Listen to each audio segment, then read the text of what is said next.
Hello and welcome back our YouTube channel political science with smart study. और आज हम लोग करेंगे प्रैक्टिस सेट नंबर 7 जो हमारे चल रहे हैं 6 सीरीज़ में 6 प्रैक्टिस सेट हम लोग कलेक्ट कर चुके हैं इससे पहले। और ये हमारी एमसीक्यू एंड पीवाईक्यू की सीरीज़ है। आज के जितने क्वेश्चन हैं वो एमसीक्यू बेस्ड हैं, तो आपका काफ़ी हद तक नॉलेज गेन होगा इससे। और इसमें व्याख्यान भी एक्स्ट्रा एक्सप्लेनेशन भी ऐड किया गया है, तो आप क्वेश्चन के साथ बने रहें और अपने आंसर को कमेंट सेक्शन में ज़रूर दें। आपके सामने क्वेश्चन है तो आप वीडियो पॉज करके भी आंसर आप दे सकते हैं। तो लेट्स गेट स्टार्टेड अपनी वीडियो को क्वेश्चन के साथ में। क्वेश्चन है पहला है कि भारतीय संविधान में अनुच्छेद 280 से रिलेटेड है वित्त आयोग से रिलेटेड। वित्त आयोग के गठन संबंधित क्या क्या इसमें 4 कथन दिए हैं, इसमें आपको बताना है कितने कथन सही हैं। मतलब पहला है वित्त आयोग का गठन हर 5 वर्ष में किया जाता है और यह करों के वितरण पर केंद्र और राज्यों की सलाह देता है, पहला।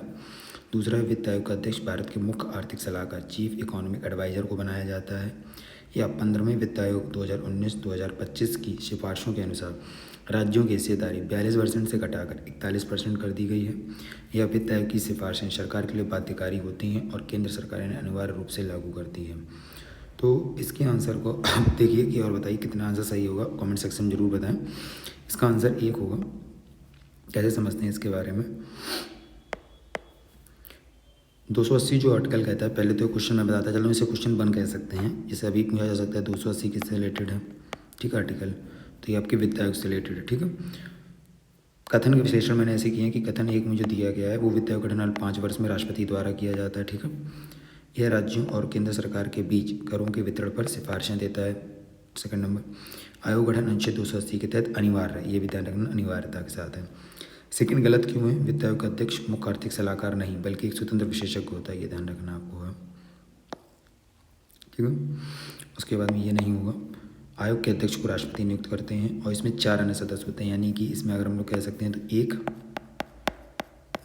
+ 4, ठीक है, का कॉम्बिनेशन रहता है। और 15वें वित्त आयोग के अध्यक्ष NK सिंह थे। इस स्लाइड से 2 क्वेश्चन बने थे अगस्त 2024 में UGC नेट में। जो आपका पहला था अध्यक्ष कौन है और दूसरा कि ये 280 के तहत क्या आता है, मतलब बेसिकली वित्त आयोग का गठन किया जाता है। तो आपको ये ध्यान रखना है इससे क्या क्या पूछा जा चुका है। थर्ड स्टेटमेंट क्या कहता है, 15वें वित्त आयोग 2019-2025 की सिफारिशों के अनुसार राज्य की हिस्सेदारी 42% घटाकर 41% कर दी गई। ये बिल्कुल सही है। क्यों, यह कटौती जम्मू कश्मीर और लद्दाख को केंद्र शासित प्रदेश बनाए जाने के कारण हुई है, क्योंकि एक स्टेट का बढ़ना हो गया, ठीक है, यूनियन टेरिटरीज का। यह सिफारिशें कोविड-19 की महामारी और आर्थिक सुधारों को ध्यान में रखकर की गई, ठीक है, क्योंकि आपका 2019 से 2025 तक का डेटा है। चौथा गलत कैसे है, वित्त आयोग की सिफारिशें सरकार के लिए बाध्यकारी नहीं होती हैं, सलाहकारी टाइप की होती। केंद्र सरकार इन सिफारिशों को आंशिक रूप से या पूरी तरह से स्वीकार या अस्वीकार कर सकती है। हालांकि सामान्यतः केंद्र सरकार इन सिफारिशों को मान जाती है या मानती है, मतलब वैसे करती है, पर अगर स्टेटमेंट वैसा आएगा तो आपको गलत करना है। अब मैंने कुछ फैक्ट लास्ट में दे दिए कि पहला वित्त आयोग हर 5 साल में गठित होता है, ये ध्यान रखना आपको है। 15वें वित्त आयोग ने राज्यों की हिस्सेदारी 41% कर दी है। आयोग का अध्यक्ष मुख्य आर्थिक सलाहकार नहीं होता है, इसके लिए विशेषज्ञ होता है। सिफारिशें बाध्यकारी नहीं होती, लेकिन आमतौर पर केंद्र सरकार इन्हें लागू करती है। तो आपको ये ध्यान रखना है कि इस क्वेश्चन से आपके लगभग 3-4 क्वेश्चन और रेडी हो सकते हैं, तो आगे आपका गलत ना हो इससे। और इसका सीरीज आप अगर आप वीडियो में कमेंट सेक्शन में ज़रूर बताएं कि आपको एक्सप्लेनेशन कैसा लग रहा है, और आगे भी लोगों को शेयर करें, अपने दोस्तों को, फ्रेंड सर्किल जो पॉलिटिकल साइंस में तैयारी कर रहे हैं इस समय, तो उनका भी इससे लाभ हो सके। अगला भी स्टेटमेंट बेस्ड मैंने सारे क्वेश्चन रखे जिससे आपका एक क्वेश्चन में काफ़ी सारे कॉन्सेप्ट क्लियर हो सके। भारतीय संविधान का अनुच्छेद 352 क्या कहता है, नेशनल इमरजेंसी से संबंधित है। इस संदर्भ में निम्नलिखित कथनों पर विचार करें। पहला स्टेटमेंट पूछ रहा है कि अनुच्छेद 352 के तहत राष्ट्रीय आपातकाल घोषित करने के लिए राष्ट्रपति को प्रधानमंत्री और मंत्रिमंडल की सलाह लेनी चाहिए, पहला। दूसरा है राष्ट्रीय आपातकाल घोषित करने के बाद संसद को इसे 1 महीने के भीतर मंजूरी देनी होती है, दूसरा स्टेटमेंट। 44वें संविधान संशोधन 1978 के बाद अब राष्ट्रीय आपातकाल केवल युद्ध या बाहरी आक्रमण के कारण लगाया जाता है, यानी कि आप ये कीवर्ड्स हैं, वार, ये एक्सटर्नल एग्रेशन के कारण लगाया जाता है, आंतरिक अशांति यानी इंटरनल डिस्टर्बेंस के कारण नहीं। चौथा स्टेटमेंट कह रहा है कि राष्ट्रीय आपातकाल लागू होने पर सभी मौलिक अधिकार निलंबित हो जाते हैं और संसद को राज्यों की सूची स्टेट लिस्ट पर कानून बनाने की शक्ति मिल जाती है। तो आपको इसका आंसर कमेंट सेक्शन में देते जाना है। इसका आंसर होगा आपका C। आइए समझते हैं कैसे। आर्टिकल 352 जो हमारा राष्ट्रीय आपातकाल संबंधित है। यह तब लगाया जाता है जब भारत की सुरक्षा को युद्ध और एक्सटर्नल एग्रेशन या आर्म रिवेलियन से गंभीर खतरा हो। इसके पीछे चलते हैं ये चीज़ें कैसे ऐड हुई। इंदिरा गांधी जी ने जब सरकार में अपने रहते हुए जब 2 बार इमरजेंसी लगाया, एक इमरजेंसी रहते हुए दूसरा इमरजेंसी लगा दिया था। उसका था कि आप सशस्त्र मतलब कह सकते हैं कि अंदर ही विद्रोह हो रहा था, कह सकते हैं कि अंदरूनी था, उन्होंने 352 का उपयोग कर लिया। तो इसके लिए 44 में आर्टिकल मतलब संविधान संशोधन से इसमें बदलाव किए गए। पहला गलत कैसे है कि इसमें जो रहेगा वो मंत्री परिषद रहेगा, ध्यान रखना है आपको, ठीक है। राष्ट्रीय आपदा घोषित करने के लिए मंत्री परिषद की लिखित सिफारिश के बिना ऐसा नहीं कर सकते, ठीक है। इसमें क्या दिया था, मंत्रिमंडल, इसमें मंत्री परिषद हो जाएगा, ठीक है। 44 संविधान संशोधन 1978 के बाद केवल प्रधानमंत्री की सलाह पर्याप्त नहीं होती है, ठीक है, बल्कि संपूर्ण मंत्रिमंडल की लिखित सिफारिश की आवश्यकता होती है। बदलाव इसलिए किया गया क्योंकि 1975 के आपातकाल में इंदिरा गांधी ने बिना कैबिनेट की औपचारिक मंजूरी के राष्ट्रपति से आपातकाल की घोषित करवा लिया था, ठीक है।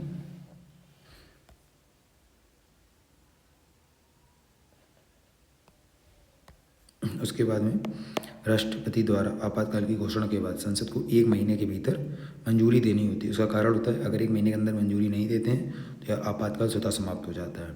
एक बार मंजूरी मिलेगी तो आपका 6 मंथ आपका बढ़ाया जाता है।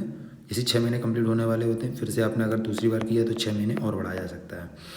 इसे बार बढ़ाया जा सकता है, पर उसके लिए तरीका यही है कि आपको मंजूरी दिलानी पड़ती है संसद से, ठीक है। उसका थर्ड स्टेटमेंट क्या कहता है, 44 संविधान संशोधन जो हुआ 1978 में, राष्ट्रीय आपातकाल केवल युद्ध या बाहरी आक्रमण या सशस्त्र विद्रोह आर्म्ड रिवेलियन के कारण लगाया जा सकता है, ठीक है। इंटरनल डिस्टर्बेंस अब हटा दिया गया है क्योंकि 1975 में इसी आधार पर आपातकाल लगाया गया था, ठीक है। ये बता के कि यहाँ कुछ अशांति है, मतलब कह सकते हैं कि 24 जून जो थी डेट उस दिन लगाया गया था जब जनता पार्टी में जब JP नारायण जी ने इंदिरा गांधी के खिलाफ नारे दिए थे, उसी रात को लगा दिया गया था। फोर्थ स्टेटमेंट कहता है कि राष्ट्रीय आपातकाल लागू होने पर संसद को राज्य की सूची स्टेट लिस्ट पर कानून बनाने की शक्ति मिल जाती है। अनुच्छेद 358 कहता है कि आपातकाल के दौरान अनुच्छेद 19 स्वतंत्रता के अधिकार स्वतः निलंबित हो जाते हैं। और आर्टिकल 359 कहता है कि राष्ट्रपति आदेश जारी कर अन्य मौलिक अधिकारों को भी निलंबित कर सकते हैं।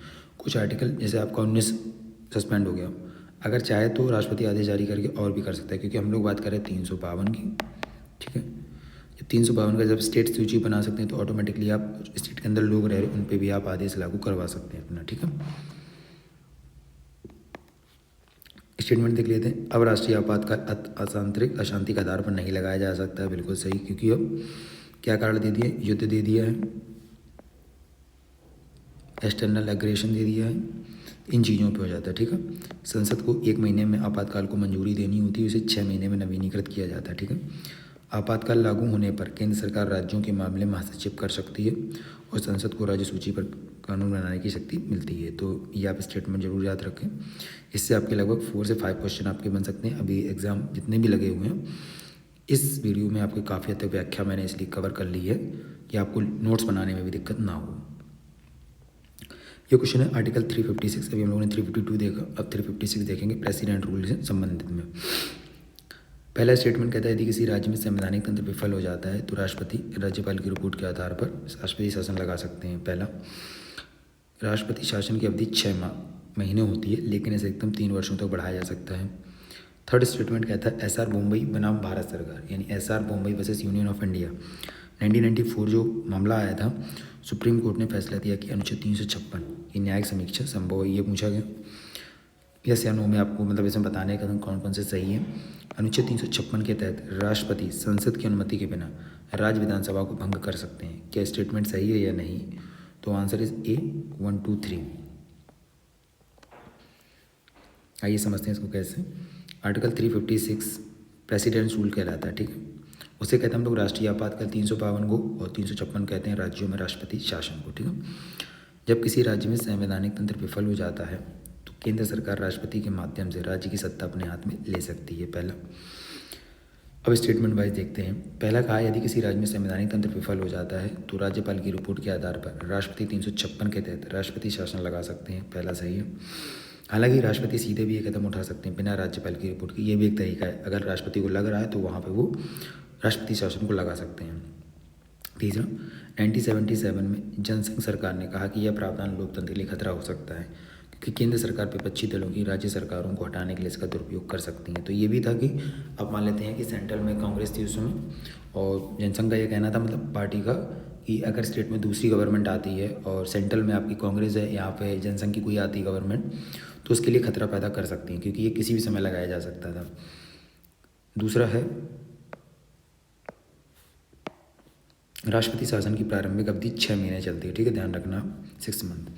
इसे 6 महीने में संसद की मंजूरी से अधिकतम 3 वर्षों तक बढ़ाया जा सकता है, यानी कि दूसरा स्टेटमेंट सही था। 6, एक बार बढ़ा 6, फिर 6, फिर 6, इस तरीके से आप बढ़ा सकते हैं, ठीक है। यदि राष्ट्रपति शासन एक बार से अधिक बढ़ाना हो तो इसके लिए 2 शर्तें पूरी करनी होती। पहला, राष्ट्रीय आपातकाल लागू हो। दूसरा, संवैधानिक इलेक्शन कमिश्नर यह प्रमाणित करते हैं कि राज्य में चुनाव कराना संभव नहीं है। सबसे बड़ी चीज़ होती है कि 352 लागू हो, या तो इस वजह से बढ़ रहा है, ये इलेक्शन कमीशन करते हैं कि यहाँ भी चुनाव की स्थिति नहीं है, तो आप मतलब बढ़ा सकते हैं उसको 1 साल के बाद में।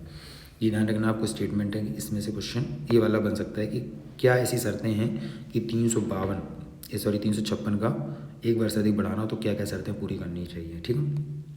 थर्ड स्टेटमेंट, SR बोम्बे बनाम भारत सरकार, जो ये मामला था 1994 में आया। सुप्रीम कोर्ट ने फैसला दिया कि 356 की न्यायिक समीक्षा संभव है। इस केस में कहा गया यदि किसी राज्य में राष्ट्रपति शासन गलत तरीके से लगाया जाता है तो अदालत उसे रद्द कर सकती है। यह फैसला 1970 के आपातकाल के दौरान राष्ट्रपति शासन के व्यापक दुरुपयोग के बाद आया था। हुआ यह था कि SR बोम्बे उसमें कह सकते हैं जो केस था, उठने लगा था कि राज्यपाल ने की सरकार को मौका नहीं दिया था बनने का और वहाँ राष्ट्रपति शासन लगवा दिया था। इस वजह से ये केस लेकर गए थे अपना सुप्रीम कोर्ट में, जिन्होंने कहा कि हाँ इस चीज़ का न्यायिक पुनरावलोकन हो सकता है। चौथा स्टेटमेंट कहता है कि राष्ट्रपति संसद की अनुमति के बिना राज्य विधानसभा को भंग नहीं कर सकते हैं। पहले राष्ट्रपति शासन लगते ही राज्य विधानसभा को भंग कर दिया जाता था पहले, लेकिन SR मुंबई केस जब हुआ 1994 के फैसले के बाद पहले राज्य विधानसभा को निलंबित किया जाता है। ये ध्यान रखना शब्द आपको, निलंबित। भंग और निलंबित में अंतर है क्योंकि वो जीवित कर सकते हैं। ये केस में ये फैसला आया था। होता ही है कि भंग का मतलब होता है बिल्कुल एंड कर दिया आपने, नया चुनाव होंगे। निलंबित में सिर्फ सस्पेंड पड़ी हुई है, जिस दिन एक्टिव हो जाएगी आपातकाल के बाद ऑटोमेटिकली वहीं से सारी चीज़ें चालू हो जाएंगी और केवल संसद की अनुमति के बाद ही इसे भंग किया जा सकता है। तो ये SR मुंबई केस एक हिस्टोरिकल मतलब मामला रहा है जिससे क्वेश्चन भी बन रहे हैं और आपको ये पता होना चाहिए कि इस बाद में क्या क्या चीज़ें और आई हैं। अपनी तरफ से भी आप सर्च कर सकते हैं। तो SR मुंबई केस में सबसे बड़ा आया था कि आप निलंबित की रहेगी विधानसभा और इसको संसद द्वारा ही भंग किया जाएगा, ठीक है।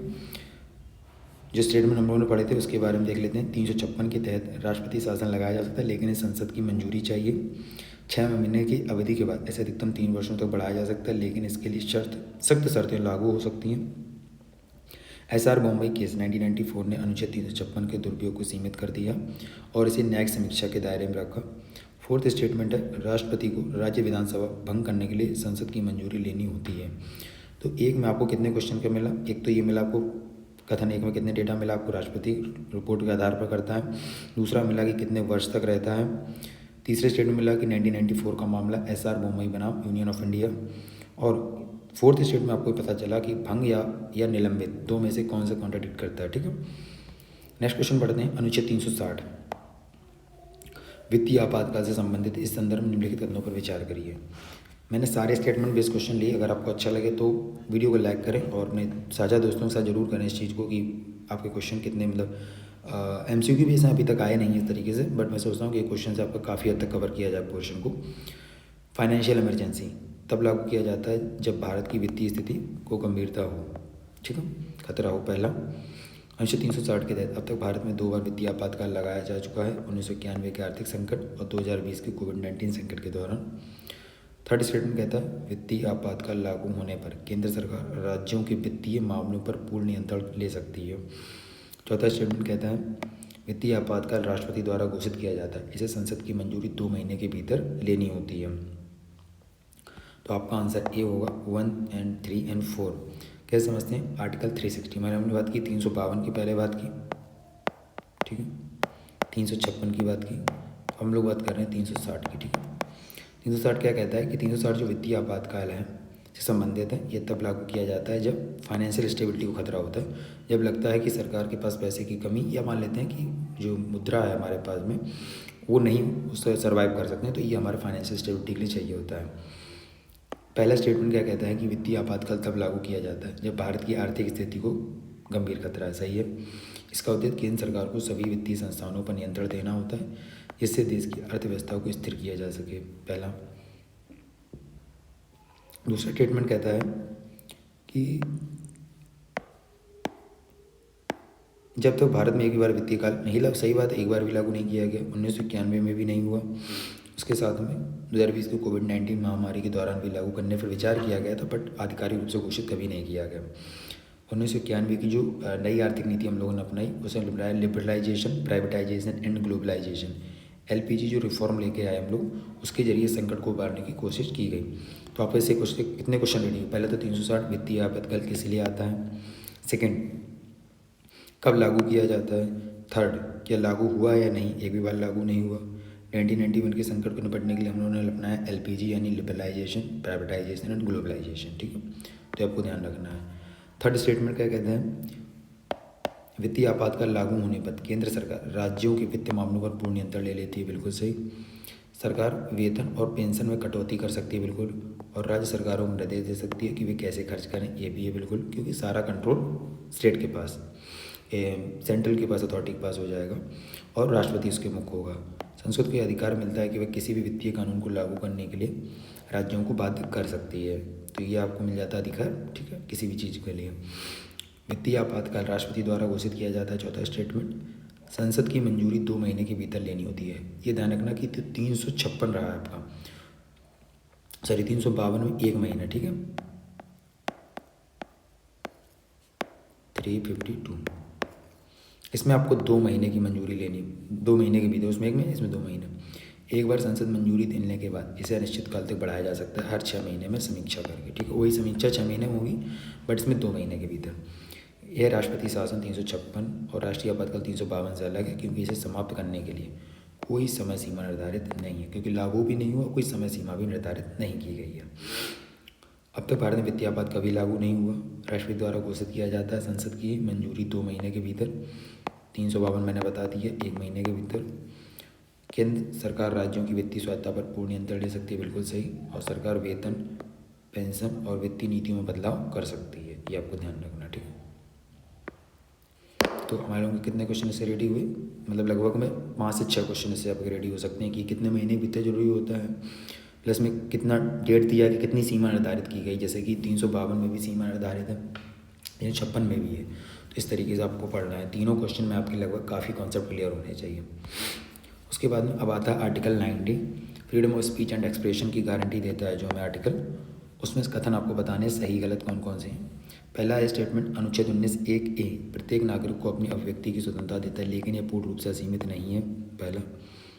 संविधान का पहला संशोधन 1951 की अभिव्यक्ति की स्वतंत्रता पर यथोचित प्रतिबंध यानी रीजनेबल रिस्ट्रिक्शंस लगाने की अनुमति देता है, यानी कि जो सही होने चाहिए बेसिकली। और सुप्रीम कोर्ट ने श्रेया सिंघल बनाम भारत सरकार 2015 का मामला था कि इंटरनेट पर अभिव्यक्ति की स्वतंत्रता भी अनुच्छेद 19(1)(a) के अंतर्गत आती है। अनुच्छेद 19(2) के तहत केवल राष्ट्रीय सुरक्षा के आधार पर अभिव्यक्ति की स्वतंत्रता पर प्रतिबंध लगाया जा सकता है, ऐसा पूछ रहे हैं। तो इसका आंसर ए है, यानी 1, 2, 3 आपको कैसे ही इसको देखते हैं हम लोग।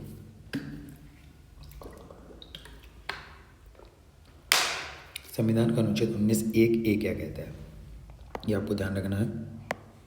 अनुच्छेद 19 का 1 और 1 कहता है freedom of speech and expression की गारंटी देता है, ठीक है। यह पूर्णतः सीमित नहीं है, हाँ, अतः कुछ रीजनेबल रिस्ट्रिक्शन के अधीन रहता है। जैसे आप अभी मैं इसके बारे में डिटेल मैंने इसलिए ऐड कर रखी है कि हम देखते हैं कैसे काम करता है। आर्टिकल 19(1)(a) के तहत प्रत्येक नागरिक को विचार व्यक्त करने, बोलने, लिखने और प्रेस की स्वतंत्रता, यानी जिसे हम लोग कहते हैं सेंसरशिप, जिसे दूर किया गया, यानी पेपर जो हमारा प्रिंटिंग है उससे रिलेटेड है, लेकिन यह पूर्णतः असीमित नहीं है। जैसे लिमिट में भी है ये, जैसे सरकार संवैधानिक रूप से कुछ प्रतिबंध लगा सकती है, जैसे आप राष्ट्रीय सुरक्षा के लिए आप नहीं बोल सकते, अगर सार्वजनिक व्यवस्था और नैतिकता के लिए इत्यादि हो सकते हैं कुछ कारण। तो आपको ध्यान रखना है कि इनके लिए तो आपके लिए आपकी बाध्यता है, ठीक है। दूसरा, संविधान का पहला संशोधन 1951 अभिव्यक्ति की स्वतंत्रता पर यथोचित प्रतिबंध यानी रीजनेबल रिस्ट्रिक्शन लगाने की अनुमति देता है। दूसरा, प्रधानमंत्री जवाहरलाल नेहरू ने यह संशोधन इसलिए किया था क्योंकि सुप्रीम कोर्ट ने रोमेश थापर केस 1950 में सरकार द्वारा प्रेस सेंसरशिप को असंवैधानिक घोषित कर दिया था। ठीक है, ये भी ध्यान रखना आपको। प्रधानमंत्री जवाहरलाल नेहरू ने यह संशोधन इसलिए किया था कि सुप्रीम कोर्ट जो थी ना, रोमेश थापर केस में सरकार द्वारा प्रेस की जो सेंसरशिप को असंवैधानिक घोषित कर दिया गया। इसके तहत अब व्यक्ति की स्वतंत्रता पर निम्नलिखित प्रतिबंध लगाए जा सकते हैं। पहला, संप्रभुता और अखंडता के विरुद्ध भाषण अगर आपने दिया तो लगेगा आपके ऊपर। राज्य की सुरक्षा के विरुद्ध आपने कोई कार्य किया, विद्रोह, अश्लीलता, मानहानि, सार्वजनिक व्यवस्था भंग करने वाले जितने कार्य हैं, तो संप्रभुता और अखंडता के विरुद्ध भाषण, राज्य की सुरक्षा के विरुद्ध कोई कार्य करना, विद्रोह, अश्लीलता, मानहानि, सार्वजनिक व्यवस्था भंग करने वाले जितने कार्य हैं उन पे आपके ऊपर रोकथाम लगाई जा सकती है। ठीक है, तो इससे एक कॉन्सेप्ट हमारा क्लियर हो कि किस किस चीज़ पर रोक लगेगी। थर्ड स्टेटमेंट, सिया सिंघल बनाम भारत सरकार जो केस हुआ, उसमें ये आया कि सुप्रीम कोर्ट ने फैसला दिया कि इंटरनेट पर व्यक्ति की स्वतंत्रता भी अनुच्छेद 19(1) जो हमारा 19(1) और ए है, उसके तहत ये आता है कि हमको स्वतंत्रता दी गई है इंटरनेट पर अपनी बात को रखने की। इस फैसले के तहत IT एक्ट जो धारा 66(a) है वो असंवैधानिक घोषित कर दिया क्योंकि यह सरकार को अस्पष्ट और मनमाने आधार पर सोशल मीडिया पोस्ट हटाने की शक्ति देती थी कि आप किसी की पोस्ट हटा सकते हैं। बट करंटली अभी मुद्दा चल रहा है, अभी लाने की कोशिश कर तो रही है इस तरीके का बिल सरकार, कुछ रोकथाम लगाई जाए, बट ऐसा अभी तक नहीं हुआ है। यह फैसला डिजिटल व्यक्ति की स्वतंत्रता की रक्षा में ऐतिहासिक फैसला किया गया। जिससे क्या कि आपने बात इसीलिए देखा होगा आपने कि अदर चीज़ों को आप रखने से बचते हैं, बट आप ऑनलाइन कुछ भी आप इसलिए पोस्ट वगैरह देख सकते हैं किसी की भी। उसके साथ में चौथा जो गलत था उसमें क्या था कि अनुच्छेद 2 के तहत है ये, और क्वेश्चन पूछा गया था अनुच्छेद 2 के तहत स्वतंत्रता सिर्फ राष्ट्रीय सुरक्षा के आधार पर नहीं बल्कि कई अन्य आधारों पर भी प्रतिबंध लगाया जा सकता है, जैसे राज्य की संप्रभुता, अखंडता, राज्य की सुरक्षा मायने रखेगी, विद्रोह और अपराध उकसाने वाले जितने कार्य होते हैं, न्यायालय का मानना आप कर रहे हैं, अश्लीलता और सार्वजनिक नैतिकता को उल्लंघन कर रहे हैं, और विदेशी राज्यों से संबंधों को खराब करना आप कर रहे हैं। अगर आप इसे समझ सकते हैं कि अगर कोई व्यक्ति किसी इस चीज़ को आप नैतिकता से भी आप जोड़ सकते हैं कि आप राज्य के विरुद्ध बोल रहे हैं, न्यायालय जो कह रहा है उसके आप अवमानना किए दे रहे हैं। तो इस तरीके से आपको ध्यान रखना है कि अगर क्वेश्चन स्टेटमेंट बेस में आएगा तो इस तरीके से आपसे पूछा जा सकता है। अब व्यक्ति की स्वतंत्रता असीमित नहीं है, ठीक है, यह सरकार और संविधान द्वारा दी गई सीमाओं से नियंत्रित कर सकती है। पहला संविधान संशोधन यथोचित प्रतिबंधों की परिभाषा तय करेगा। सिया सिंघल 2015 ने इंटरनेट पर भी व्यक्ति की स्वतंत्रता को लागू किया है। ठीक है, तो आपको ध्यान रखना कि इससे आपके 2-3 क्वेश्चन आपके बन सकते हैं 19, क्योंकि ये आर्टिकल महत्वपूर्ण भी है, इसके अंदर भी आपको 1, 2, 3 दिए गए हैं, तो आपको वो भी पता होने चाहिए। नेक्स्ट क्वेश्चन है अनुच्छेद 14 राइट टू इक्वालिटी की गारंटी देता है, इसके बारे में आपको बताना है। आर्टिकल 40 के तहत इक्वलिटी बिफोर लॉ और इक्वल प्रोटेक्शन ऑफ लॉ की अवधारणाएं शामिल की गई हैं, यस या नो। दूसरा, सुप्रीम कोर्ट ने इंदिरा साइनी बनाम भारत सरकार 1992 केस में फैसला दिया कि अनुच्छेद 14 आरक्षण नीति पर लागू नहीं होता है। थर्ड स्टेटमेंट कहता है अनुच्छेद 14 समानता का अधिकार प्रदान करता है, लेकिन इसका मतलब यह नहीं कि सभी व्यक्तियों के साथ समान व्यवहार किया जाएगा। समानता का अधिकार केवल भारतीय नागरिकों को दिया गया, विदेशी नागरिक इसका लाभ नहीं ले सकते। तो पहले तो चौथा गलत है, ठीक है स्टेटमेंट। उसके बाद में आपका आंसर हो जाएगा 1 और 3। कैसे? ये तो गलत ही हो जाएगा, और दूसरा भी गलत है, ठीक है, ऐसा कुछ नहीं लागू किया था उन्होंने, ठीक है। संविधान का अनुच्छेद 14 समानता का अधिकार राइट टू इक्वलिटी प्रदान करता है। कैसे? जो कानून के समक्ष समानता और समान संरक्षण की अवधारणा पर आधारित है, लेकिन यह अधिकार पूर्ण रूप से निरपेक्ष नहीं है, रीजनेबल क्लासिफिकेशन की अनुमति देता है। तो article 40 right to equality,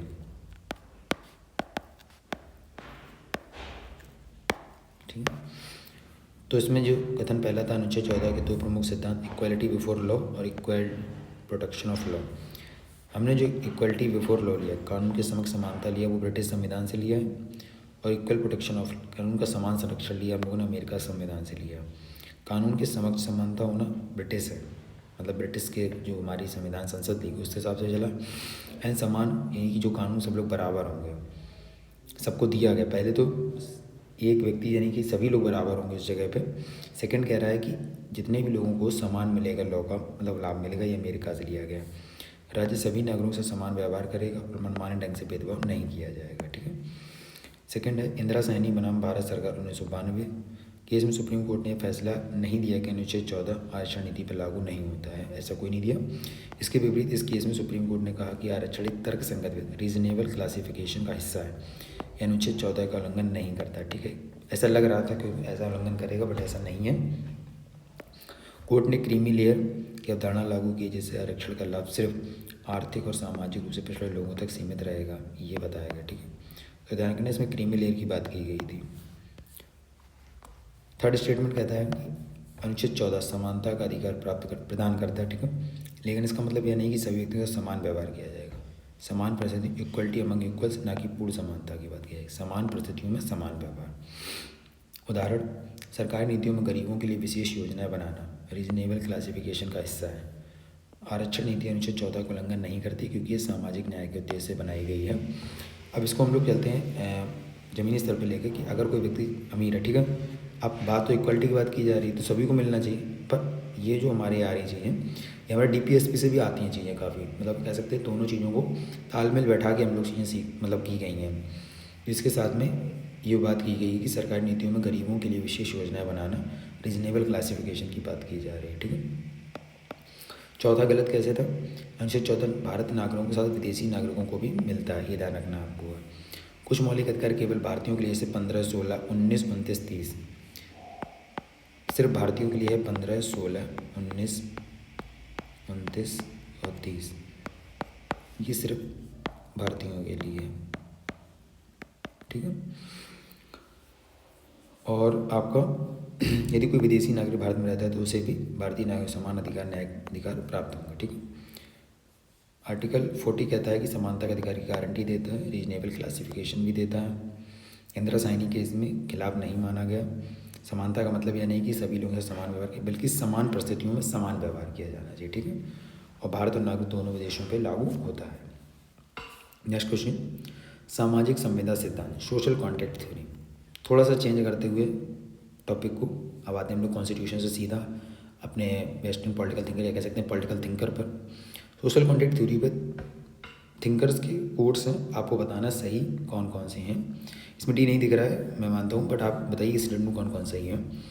Thomas Hobbes ने लेवियाथन पुस्तक में सामाजिक संविदा को पूर्ण निरंकुश सत्ता, यानी इसे कहते हैं एब्सोल्यूट सोवरेनिटी की स्थापना के रूप में परिभाषित किया।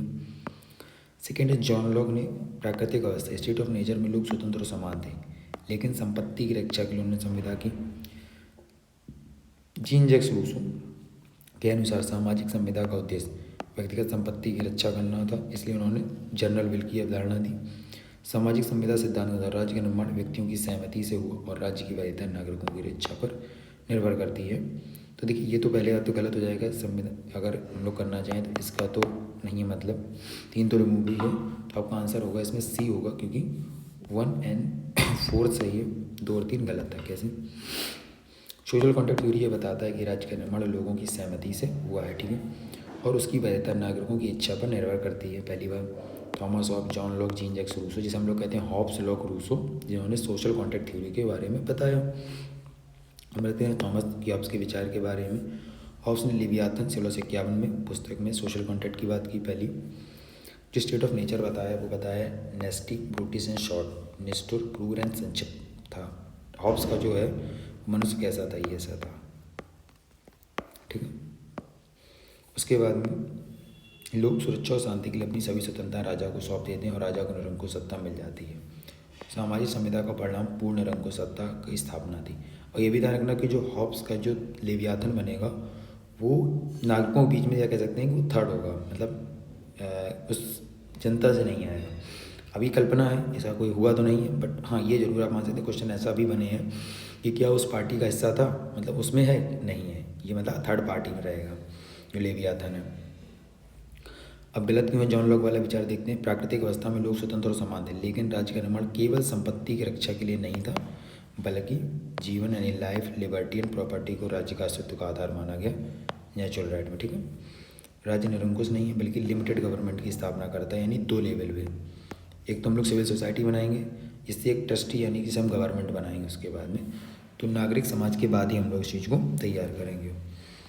नेक्स्ट स्टेटमेंट था जीन जैक रूसो का विचार कैसे गलती है कि उनका उद्देश्य व्यक्तिगत संपत्ति की रक्षा नहीं थे बल्कि पब्लिक गुड था, ठीक है, जिसे हम लोग कहते हैं general will concept. Actual will real will के जो कॉन्सेप्ट उन्होंने दिया उसके विषय में ये बात करता है। इन्होंने ये कहा कि व्यक्ति अपनी कुछ स्वतंत्रताओं का त्याग करता है लेकिन बदले में उसे सामूहिक भलाई के लिए कानून बनाने का अधिकार मिलता है। ये देखिए ये लिखा है, ठीक है। उन्होंने डायरेक्ट डेमोक्रेसी की बात की, ठीक है।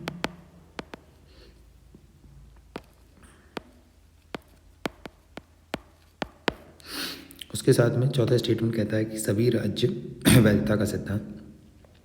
सोशल कंटेंट बताता है कि जो वैधता होती है वो नागरिकों की सहमति पर आधारित हो, क्योंकि नागरिक ही बनाएंगे उसको। हॉब्स लॉ रूसो ने सभी ने स्वीकार किया कि सरकार का अस्तित्व नागरिकों की इच्छा पर निर्भर करेगा। यदि सरकार अनुबंध का उल्लंघन करती है तो नागरिकों को उसे बदलने का अधिकार होता है, ठीक है। विशेष रूप से जॉन लॉक ने विचार दिया था कि हाँ उसे आप बदल सकते हैं, बट दो थिंकर ने ऐसा कोई हॉब्स ने तो नहीं कहा था कि प्राकृतिक अवस्था में वापस आप चले जाएंगे, ऐसा जॉन लॉक कहते हैं, ठीक है। अब देखिए ये 3 ऐसे हैं मैंने लिखे हैं जिसमें आपका ये क्वेश्चन पहले प्रीवियस ईयर क्वेश्चन आया है और आगे भी आने के चांस है। हॉब्स कैसी बात करता है एब्सोल्यूट सोवरेनिटी का, लॉक लिमिटेड गवर्नमेंट का, और रूसो बात करते हैं पब्लिक गुड यानी जनरल विल की बात करते हैं, ठीक है। इसे कहते हैं पॉपुलर सोवरेनिटी। सामाजिक संविधान सिद्धांत यह मानता है कि सरकार की वैधता नागरिकों की सहमति पर निर्भर करती है, ठीक है। नेक्स्ट क्वेश्चन है सत्ता के पृथक्करण का सिद्धांत, theory of separation of power. अब इसमें कुछ स्टेटमेंट दिए हैं, आपको बताने सही कौन से हैं। जो पावर ऑफ सेपरेशन की सबसे पहले विचारधारा दी थी वो फ्रांसीसी दार्शनिक मॉन्टेस्क्यू ने अपनी पुस्तक द स्पिरिट ऑफ लॉज में 1748 में दी थी, सही है। इस सिद्धांत के अनुसार एग्जीक्यूटिव लेजिस्लेचर एंड जुडिशरी की शक्तियाँ स्वतंत्र और पृथक होनी चाहिए, बिल्कुल सही।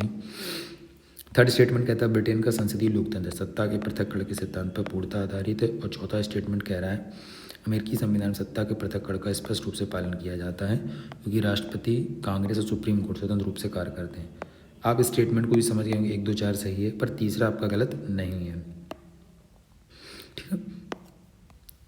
आंसर ए कैसे, सत्ता के पृथक्करण मैंने बता दिया, इसमें आपका रहता है एग्जीक्यूटिव अलग रहता है, लेजिस्लेचर एंड जुडिशरी की अलग अलग शक्तियाँ हो जाती हैं, यही कह सकते हैं ई एग्जीक्यूटिव लेजिस्लेचर एंड जुडिशरी, इस तरीके से आपके अलग अलग रहती हैं, ठीक है।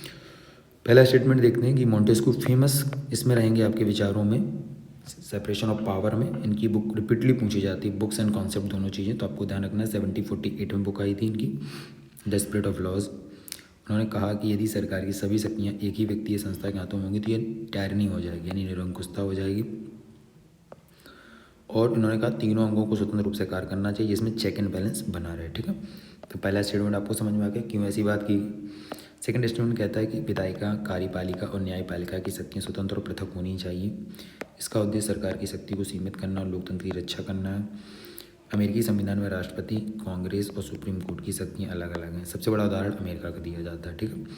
तो आपको 2 स्टेटमेंट हो क्लियर। तीसरा स्टेटमेंट गलत क्यों है, क्योंकि सत्ता के पृथक्करण की बात नहीं करता है, सत्ता का संलयन पाया जाता है, फ्यूजन ऑफ पावर। अब ये क्वेश्चन बनेगा कि ब्रिटेन में किस तरह की सत्ता है, तो फ्यूजन ऑफ पावर है, ठीक है, पावर का सत्ता, ठीक है। क्योंकि प्रधानमंत्री और कैबिनेट मंत्री विधायिका के सदस्य होते हैं। न्यायपालिका अपेक्षाकृत स्वतंत्र है लेकिन ब्रिटिश संसदीय प्रणाली में संसदीय सर्वोच्च पार्लियामेंट सुप्रीम मानी जाती है वहाँ पे। फोर्थ स्टेटमेंट कहता है कि अमेरिकी संविधान में सत्ता के पृथक्करण यानी सेपरेशन ऑफ पावर का स्पष्ट पालन है। जैसे बताया था एग्जीक्यूटिव, लेजिस्लेचर एंड जुडिशरी अलग अलग कार्य करते हैं और एक दूसरे पर चेक एंड बैलेंस का काम करते रहते हैं, ठीक है। तो मैंने सारे स्टेटमेंट आपको बता दिए। Montesquieu the spirit of laws, विधायिका, कार्यपालिका, न्यायपालिका स्वतंत्र होनी चाहिए, फ्यूजन ऑफ पावर है और सत्ता के पृथक्करण का सबसे अच्छा उदाहरण मिलता है अमेरिका में, ठीक है। तो आज के हम लोगों ने क्वेश्चन जितने किए वो आपको कैसे लगे आप कमेंट सेक्शन में ज़रूर बताएं। वीडियो को लाइक करें, शेयर करें अपने दोस्तों के साथ में और चैनल को सब्सक्राइब करें जिससे आगे की आपकी वीडियो को रेगुलर अपडेट मिलती रहे।